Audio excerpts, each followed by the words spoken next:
From South Florida, this is Headliners, only on CBS News Miami. Hi there and welcome to Headliners. I'm Lauren Pastrana. Now to a story that's made headlines across the country. It's on the controversial detainment of Tyreek Hill, all captured on police body cam. The Dolphin star player speaking out after his traffic stop where he ended up in handcuffs.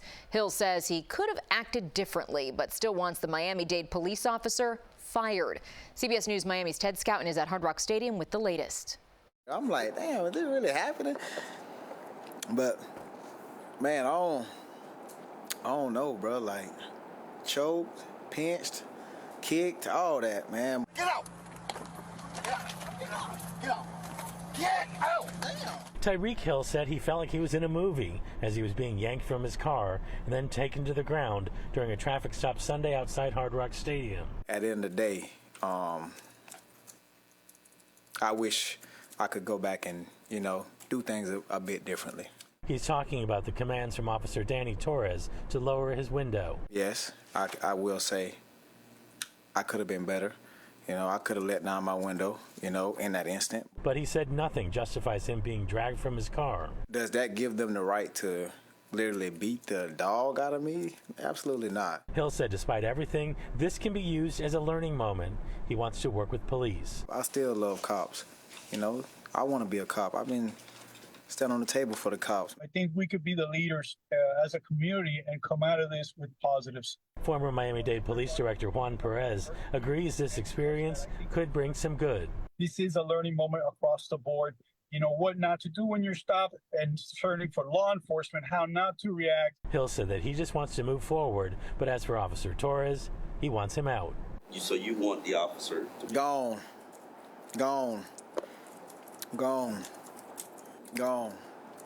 He got to go, man. We reached out to Torres' attorney. He said that he's not commenting until the investigation is complete.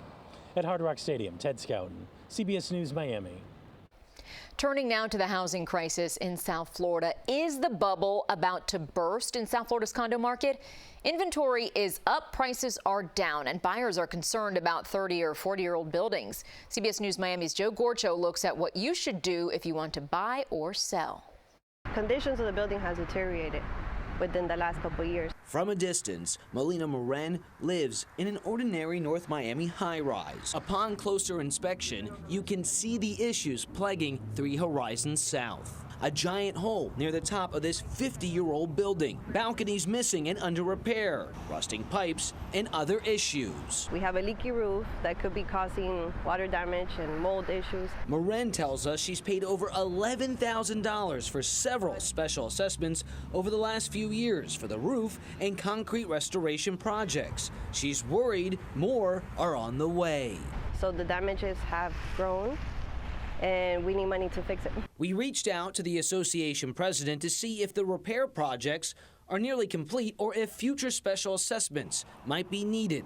She has yet to respond. We're supposed to have concluded the concrete restoration and painting project. Kenny Urban stepped down as the association's property manager last month for personal reasons. She explains that on top of the association trying to meet the upcoming safety deadlines to meet state requirements, the building is underinsured and is yet to fully fund mandated reserves. All these additional inspections, the reserve issues, the governance issues with records and all these other things, plus the insurance crisis. So it's literally a disaster. She says it is a crisis for many aging buildings like this one. Urban has worked as a property manager in South Florida for 30 years. Very frustrating for me during my career is the fixation on trivial things that, while maybe they are important to some degree, definitely not to the degree of making sure that you don't have deferred maintenance. How many do you think of the course of your career were always trying to push for deferred maintenance and saying, we'll get to those big physical issues later down the line?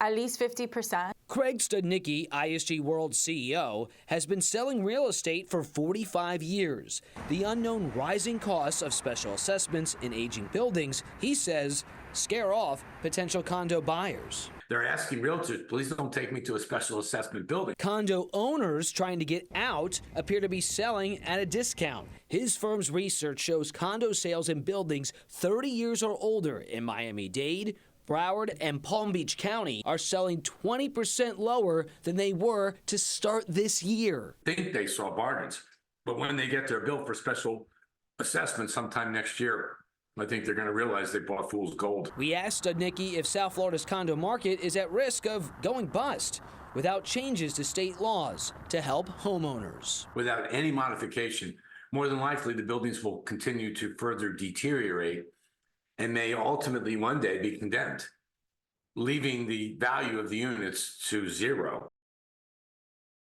This week, Governor DeSantis suggested that the state could help associations secure interest-free or low-interest loans to help pay for assessments or repairs. So I reached out to a handful of local lawmakers to gauge their appetite for condo solutions before the new safety laws take effect at the beginning of next year. Only one responded, believing the best path forward would be to address the rising insurance costs. Reporting in Brickell, Joe Gorcho, CBS News, Miami. When we come back, see how Haitian Americans here in South Florida are reacting to controversial comments made by former President Donald Trump during last week's heated debate with Vice President Kamala Harris. From South Florida, this is Headliners, only on CBS News Miami. Welcome back. I'm Lauren Pastrana. Turning now to politics. It's one of the most talked about moments from last week's presidential debate.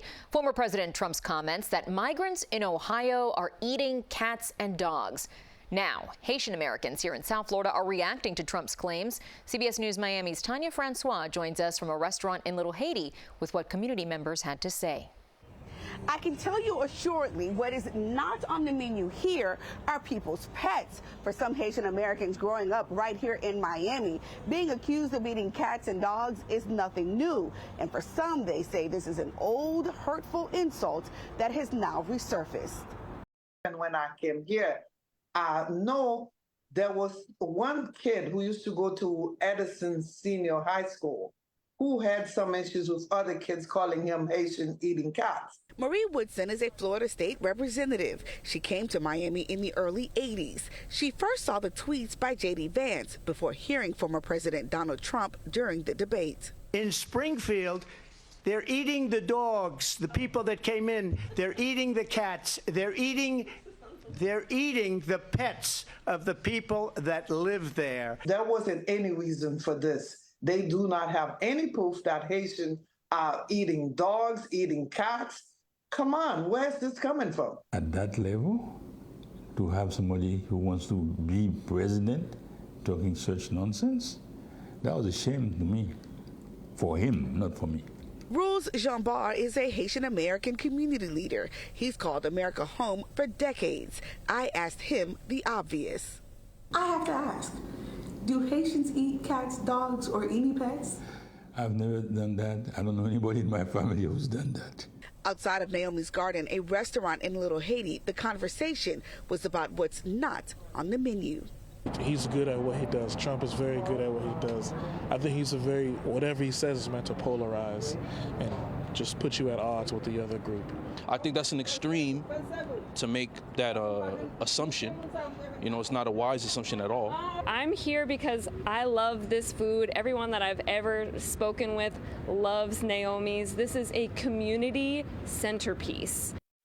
To be clear, officials in Springfield, Ohio say there have been no evidence of any pet eating from anyone, not even immigrants, at all. In Little Haiti, Tanya Francois, CBS News, Miami. And now to a story only on CBS News Miami. The family of an elderly man found dead in a nursing home closet is preparing to sue. And for the first time, we're hearing from his daughter and the family's attorney.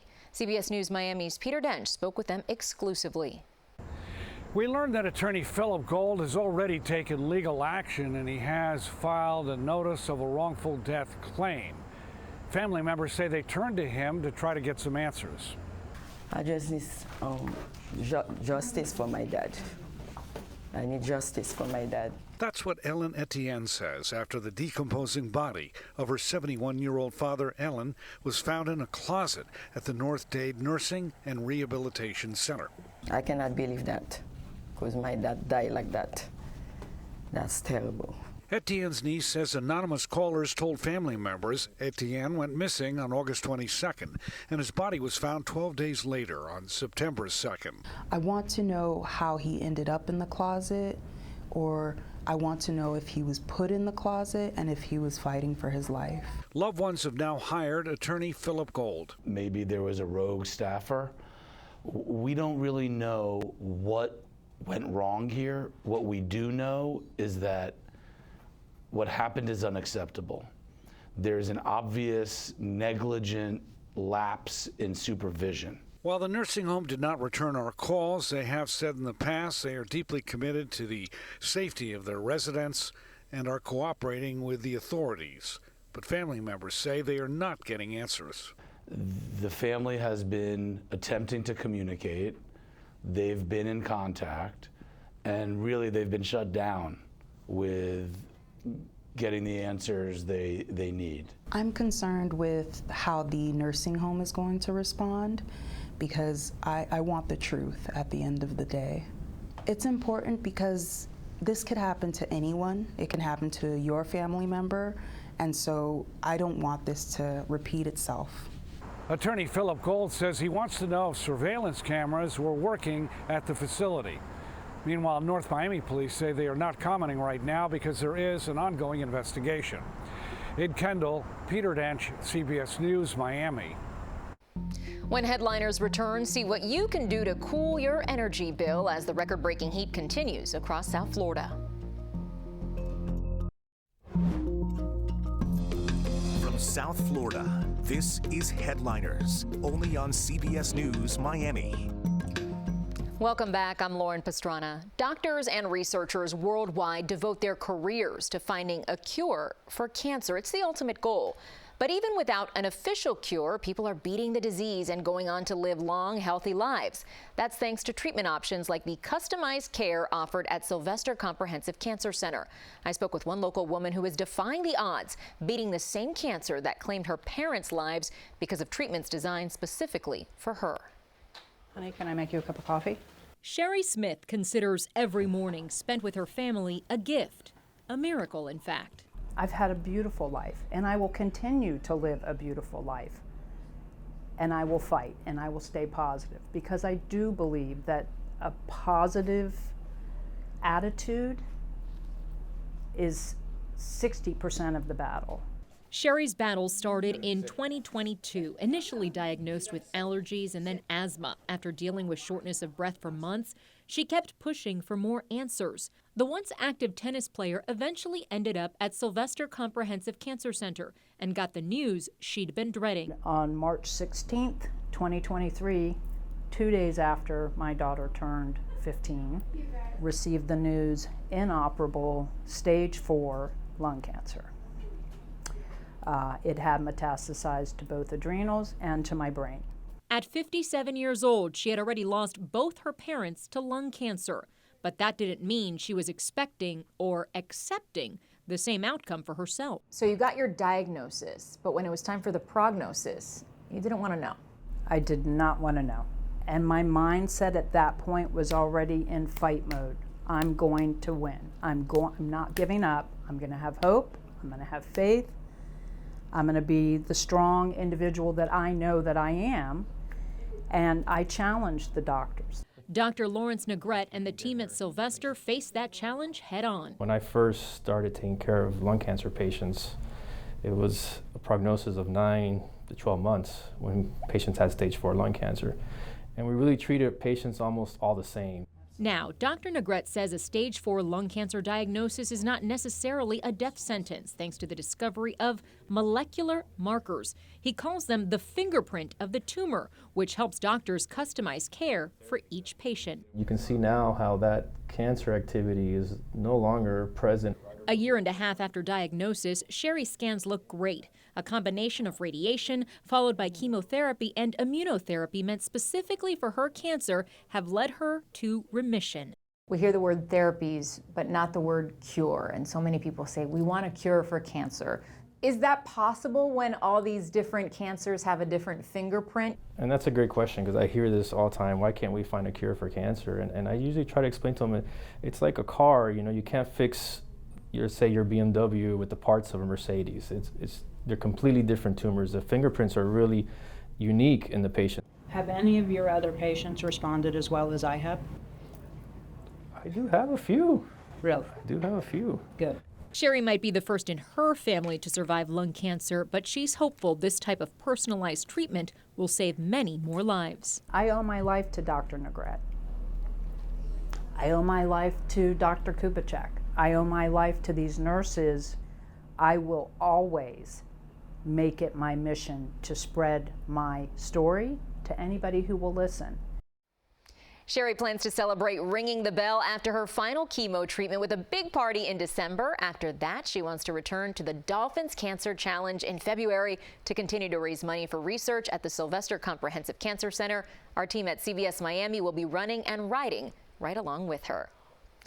A potential solution for keeping your house cooler during these hot days. It's an investment that could save you money in the long run that most of us might not consider.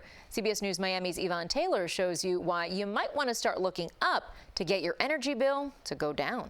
Usually try to keep the house 76, 77 throughout the day and then down to 73 at night. Ryan Quinn is struggling with keeping his home cool. Sometimes during the night, we'll notice our AC still runs nonstop. So he checked the attic of his house. We noticed there was an extreme lack of insulation. Insulation is material that reduces heat by providing a barrier between the inside of the house and the temperature outside. Concerned with what he saw, Quinn called in experts to take a look. I'm blowing in the insulation, trying to even it out. That way it covers the whole attic. So I'm here as he is spreading all the insulation, and it's really hot up here. He explained to me that he has to start on the back, and then he goes to the middle and the front. Florida building code requires houses in Broward, Miami-Dade, Mangrove, and Palm Beach to have at least 9 inches of insulation. In order to make the house comfortable, David Lutman recommends 1 foot. This customer, as you can see, has very little. If you look around the attic, you can see he has about 2 to 3 inches here, practically nothing. Ryan Quinn says insulation is one of those areas mostly overlooked when people buy a house. What is your electricity bill right now? So in the middle of the summer, it runs anywhere between $400 to $500. In the winter, maybe in the 200s. Companies guarantee the addition of insulation can reduce your electric bill anywhere between 15 to 30%. We shoot for a 30% reduction in the electric bill on every job we do. So hopefully, if we can get 15 to 20%, fantastic. We were noticing that the air in here just wasn't cooling. Kelly Fry added insulation to her house. As you can see, this is my bill from August 15th, 2023, so a year ago. The actual bill was $576.89. Her August electricity bill this year? My bill was $478.66. So it's a dramatic difference of about $100. The price of insulating your home depends on square footage. For Kelly, it was about $1,200. There's a great rebate. There is a rebate if you use an FPL-approved contractor.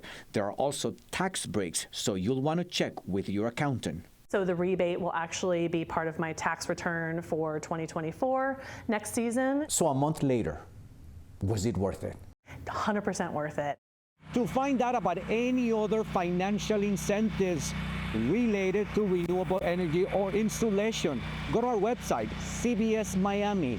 In Fort Lauderdale, Yvonne Taylor, CBS News, Miami. A young man in South Florida is making Miami proud. He is the driving force behind a growing movement that he started after his neighborhood was flooded by Hurricane Irma back in 2017. CBS News Miami's Dave Warren shows us how he's helping replace our natural coastlines one mangrove at a time.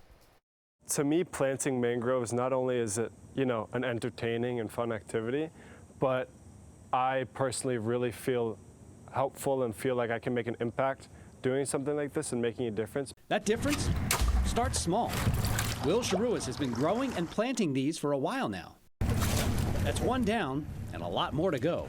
I've presented my A Million Mangroves initiative to many different events, climate summits. It's 1 million mangroves in the ground by 2030. It's a goal that has numerous benefits for those who call these waters and coastline home. Right now, our coastal infrastructure has impacted their footprint significantly, and that's why we have those policies in place right now for their protection. Landolph Road Barbragos is an associate professor at the University of Miami's College of Engineering. He says replacing mangroves with coastal development has consequences. There is that aspect of decreasing the habitat. There is that aspect of altering the coastline itself and its beauty, but there is also the other aspect that we're exposing ourselves to the impact of those storms that we might have. 2017, Hurricane Irma. That storm inspired Will to start his movement. And that was a really impactful hurricane because it really affected not only me, but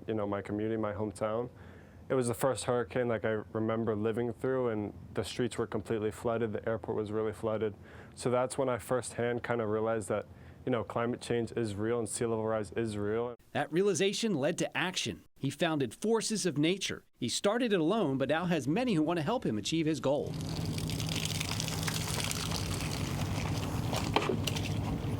One mangrove at a time, on the way to 1 million. He's not alone. A lot of my friends helped me. I've invited a lot of friends, family, and neighbors out to help and clean up.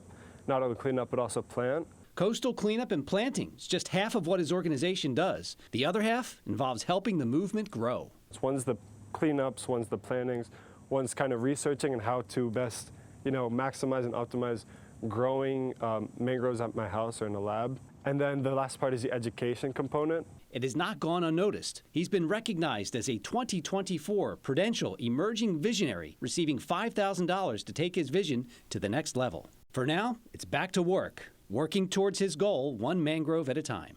So some of these plantings are natural. A lot of them are ones that Will and his Forces of Nature nonprofit have already put in.